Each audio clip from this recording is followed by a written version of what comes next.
First వీళ్ళు ఏం చేశారంటే ఫస్ట్ అపాయింట్మెంట్ ఆర్డర్స్ ఇచ్చిన వాళ్ళకి మేము జాయినింగ్ ఆర్డర్స్ ఇస్తాం, తర్వాత మిగిలిన పోస్టులు ఏమన్నా ఉంటే మీ కోర్ట్ ఆర్డర్స్ ఇంప్లిమెంట్ చేస్తాం అనేసి అంటున్నారు. సో ఫస్ట్ అపాయింట్మెంట్ ఆర్డర్స్ ఇచ్చిన వాళ్ళందరినీ కూడా ఫిల్ చేస్తే ఏం జరుగుతుంది అంటే కొంతమంది 1:2 ప్రకారం క్యాండిడేట్స్ ని సెలెక్ట్ చేశారు. 1:2 JL 1:2 PGT 1:2 TGT 1:2. So JL 1:2 కి వెళ్ళిన వాళ్ళకి కొంతమందికి జేఎల్ రాలేదు కానీ పీజీటీలో సెలెక్ట్ అయినరు, ఫైనల్ అయినరు. పీజీటీ జేఎల్ కి రెండింటికి కామన్ గా వెళ్ళిన వాళ్ళు టీజీటీలో సెలెక్ట్ అయినరు. సో వీళ్ళందరూ ఇప్పుడు కూడా ఇక్కడ జాయిన్ అయిపోయారు అనుకోండి, నెక్స్ట్ జేఎల్ లో మిగిలిన పోస్టులు పీజీటీలో మిగిలిపోయిన పోస్టులని ఫిల్ చేస్తే మళ్ళీ ఏమైతుందంటే టీజీటీలో సెలెక్ట్ అయిన క్యాండిడేట్స్ పైకి వెళ్ళిపోతారు. సో టీజీటీ మొత్తం కూడా బ్యాక్ లాగ్ వచ్చే అవకాశం ఉంది. అందుకని ఇప్పుడు ఫస్ట్ 1:1 వాళ్ళకి ఇస్తే 1:2 లో ఉన్న అభ్యర్థులందరికీ అన్యాయం జరుగుతుంది. అందుకోసమని మేము అడిగేది ఏంటంటే ఫస్ట్ మీరు పై నుంచి ఫిల్ చేసుకుంటారండి, కాలేజెస్ నుంచి ఫిల్ చేసుకుంటా వస్తేనే అందరికి న్యాయం జరుగుతుంది.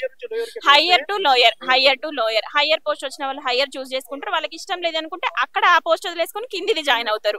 కానీ అది వాళ్ళ ఒపీనియన్, అది ఆ ఛాన్స్ వాళ్ళకి ఇవ్వాలి. 4 ఎగ్జామ్స్ రాశారు, వాళ్ళు టాప్ లో ఉన్నారు కాబట్టి. కాకపోతే జాయినింగ్ అయితే మాత్రం జాయినింగ్ అయిపోయి సిగ్నేచర్ చేస్తే మాత్రం ఆ పోస్ట్ 100కి 100% బ్యాక్లాగ్ అవుతుంది.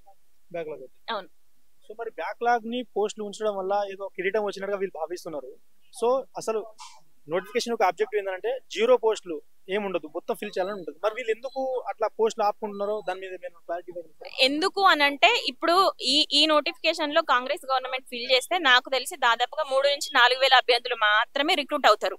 మిగిలిన 5,000 పోస్టులు బ్యాక్లాగ్స్ అవుతాయి. దానికి ఇంకొన్ని పోస్టులు కలిపి ఈ గవర్నమెంట్ కొత్త నోటిఫికేషన్ వేయాలని అనుకుంటుంది. అయితే అది మా గ్రేట్ లో వస్తుందని చెప్పేసి వీళ్ళు ఒక పేరు చూసుకున్నారు తప్ప దీని వల్ల నిరుద్యోగులు ఎంత సఫర్ అవుతున్నారని సంబంధం లేదు. కాంగ్రెస్ గవర్నమెంట్ కి అభ్యర్థుల గోల, అభ్యర్థుల బాధ అర్థం అవ్వట్లేదు. ఎటు తిరిగి మేము వేసాము, మా ఖాతాలో వేసుకోవాలి, వాళ్ళు ఉన్నటువంటి 2 లక్షల పోస్టులలో ఈ 10,000 యాడ్ అవుతాయి కదా, ఈ 10,000 పోస్టులను వాళ్ళ దాంట్లో యాడ్ చేసుకోవాలని చూస్తున్నారు. కానీ మేము రాసి ఆల్రెడీ ఇంత బాధపడి ఇన్ని 2 సంవత్సరాల నుంచి చదివి రాసిందంతా వేస్ట్ అయిపోయింది. సో నాకు ఒకటి అనిపిస్తుంది, ఇప్పుడు శ్రీకాంతాచారి ఏదైతే కళ కోసం అయితే తన యొక్క ఆత్మబలం తీసుకుంటో అది నెరవేరలేదని చెప్పేసి అనుకుంటున్నా. ఇప్పటిదాకా మనకు తెలంగాణ వచ్చి మన నిరుద్యోగులకి అయితే ఏ మాత్రం న్యాయం జరగాలని చెప్పేసి భావిస్తున్నా. దీని మీద జీవో నెంబర్ 46 వాళ్ళు అలాగే ఉన్నారు, జీవో 317 వాళ్ళు అలాగే ఉన్నారు, గురుకుల అభ్యర్థులు అలాగే ఉన్నారు, ఏఈ వాళ్ళు అలాగే ఉన్నారు. ఈ రోజు మార్నింగ్ అక్కడ స్టాఫ్ నర్స్ డిపార్ట్మెంట్ వాళ్ళు కూడా వచ్చింది, ఏఎన్ఎంస్ కూడా వచ్చారు. వాళ్ళ ఒక సమస్య ఓన్లీ మన తెలంగాణ మోటు ఏంటంటే నీళ్లు నిధులు నియామకాలు. నియామకాలలో మాత్రం గవర్నమెంట్ 100% ఫెయిల్ అయిపోయింది. సీఎం సార్ దగ్గరికి వచ్చాము, సీఎం సార్ దగ్గరికి వెళ్తే అది కూడా అపాయింట్మెంట్ ఇవ్వడానికి కూడా సంకోచిస్తున్నారు. తీర్మాన్ మల్లన్న గారు వస్తే అక్కడ మాట్లాడితే సార్ నేను మాట్లాడి బయటకు వచ్చి మీకు చెప్తాను అని హామీ ఇచ్చి సీఎం సార్ దగ్గర కలిసి బయటకు వచ్చారు. కానీ మాకే ఇన్ఫర్మేషన్ ఇవ్వలేదు ఇప్పటి వరకు. మార్నింగ్ 6:30 నుంచి ఇప్పుడు దాదాపు 3 o'clock అవుతుంది. తీర్మాన్ మల్లన్న గారు చెప్పారు. తీర్మాన్ మల్లన్న గారు వెళ్ళి సీఎం సార్ని కలిసి బయటకు వచ్చారు. మాకు ఎటువంటి ఇన్ఫర్మేషన్ లేదు. మా తరపున 10 members అక్కడ ఉన్నారు, వాళ్ళకు కూడా ఏ ఇన్ఫర్మేషన్ లేదు, లోపలికి పంపివ్వట్లేదంట. ఇక మా పరిస్థితి ఎట్లుంటదంటే ఇప్పుడు సీఎం సార్ స్పందించకపోతే, మాకు ఎటువంటి వెబ్ నోట్ గాని ఇవ్వకపోతే ఇక మేము ధర్నా ఒకరినైతే ఇబ్బంది పెట్టాము. రిక్వెస్ట్ చేస్తున్నాం సీఎం సార్ ని, మాకు ఇస్తే బాగుంటుంది, లేకపోతే మేము ఇలాగే కంటిన్యూ చేస్తాము.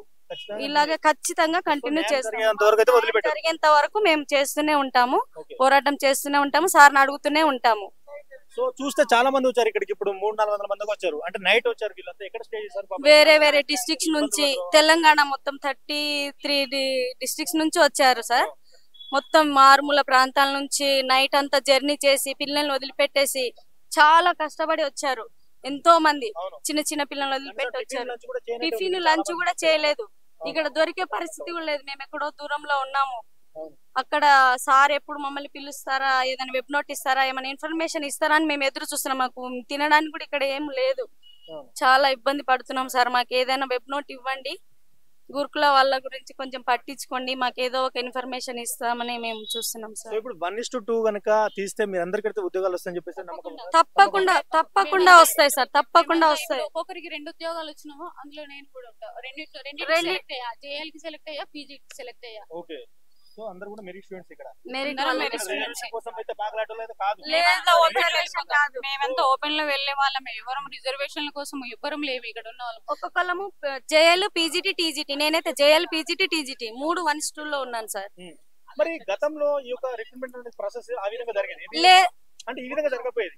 ఈ విధంగా జరగలేదు సార్. డిసెండింగ్ ఆర్డర్ లోనే జరిగింది. డిసెండింగ్ ఆర్డర్ లోనే జరిగింది. తప్పిదం జరగడానికి కారణం ఏమనుకుంటున్నారు? అదే మాకు తెలియట్లేదు సార్. అది మాకు ట్రిప్ కూడా అవగాహన లోపం అవగాహన లేక గ్రౌండ్ వరకు ఏం చేయాలో తెలీదు, ఎలా పడితే అలా. ఇంకోటి ఏంటంటే ఎన్నికల స్టంట్ కి ఏదో ఒకటి మనం స్టంట్ చేద్దామని మా జీవితాలతో ఆడుకురు. ఒక అధికారి చేసిన చిక్కుముడిలో మేమంతా చిక్కుకున్నాం. ఇది విప్పడానికి సీఎం సార్ చేతుల్లో ఉంది. ఆయన లీగల్ ఇష్యూస్ అయితే అంటారు.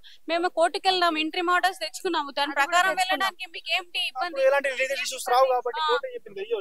ఇవ్వచ్చు కదా. అసలు ఒక నోటిఫికేషన్ అర్థం ఏంటిది? భర్తీ చేయాలి, వ్యవస్థ ఖాళీ లేకుండా పోస్టులు భర్తీ చేయాలి, ఫుల్ ఫ్లెడ్జ్ గా అందరికి చూడాలనే కదా. నువ్వు మిగిల్చుకొని ఏం సాధిస్తావు? అనవసరంగా మీ ఓట్ బ్యాంక్ మిస్ తప్ప ఇంకేం లేదు. ఇంకోటి, ఇక్కడ ఉన్న 200 ఆస్పిరెంట్స్ ఉన్నారేమో కానీ ఈ 200 మంది చేతుల్లో దాదాపు 10,000 ఓట్స్ ఉంటాయి, ఫ్యామిలీ మెంబర్స్ ఓట్స్ ఉంటాయి. అదొకటి మీరు గుర్తుపెట్టుకోవాల్సిన అంశం.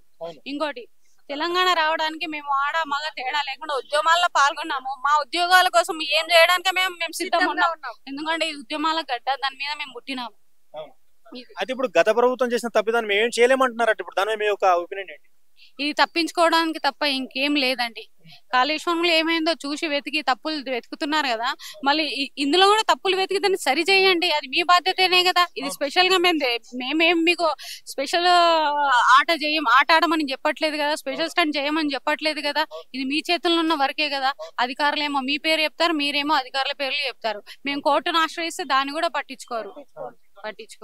అయితే ఇప్పుడు గత ప్రభుత్వం చేసిన మిస్టేక్ మేము చేయమన్నప్పుడు, ఇప్పుడు గతంలో ఈ కాళేశ్వరం ప్రాజెక్ట్ కూడా పిల్లర్స్ ఒక 2-3 ఫీట్లు కుంగిపోయినని చెప్పి దాన్ని కన్స్ట్రక్షన్ చేస్తున్నారు. మరి దాన్ని పట్టించుకుంటే అట్లా వదిలేయచ్చు కదా. ఇప్పుడు మన సమస్య కూడా అలాంటిది అని చెప్పేసి మీరు అంటారు. ఇప్పుడు దీనిలో మీరేం చెప్పాలనుకుంటారు?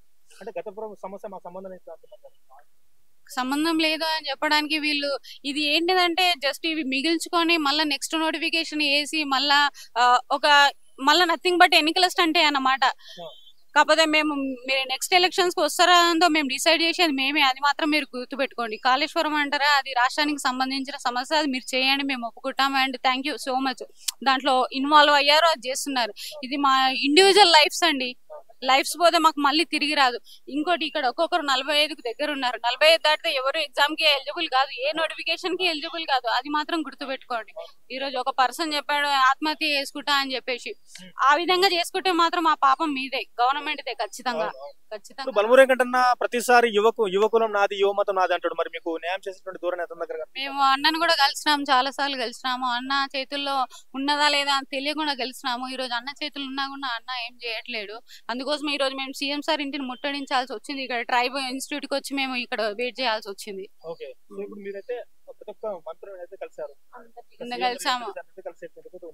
ఉంది. ఇప్పుడు పోలీసులు అక్కడ గారి దృష్టిలో కూడా ఈ విషయం లేదు అనుకోవడానికి లేదు. ఎందుకంటే యాక్చువల్ గా ఇంతకు ముందు ఈ గురుకుల బోర్డుకి ఎవరైతే చైర్మన్ గా వర్క్ చేసిందో ఆర్ఎన్ ప్రవీణ్ కుమార్ గారు సార్ ట్వీట్ చేస్తే దాన్ని రేవంత్ రెడ్డి గారు రీట్వీట్ చేశారు. మేము ఎవ్వరు కూడా సలహాలు ఇచ్చినా కూడా మేము వాటిని తీసుకుంటాము, వాటిని రెక్టిఫై చేస్తామని. సో ఈ ఇష్యూ అనేది సీఎం రేవంత్ రెడ్డి గారి దృష్టిలో కూడా ఉంది. కాకపోతే వాళ్ళు స్పందించట్లేరు అంతే.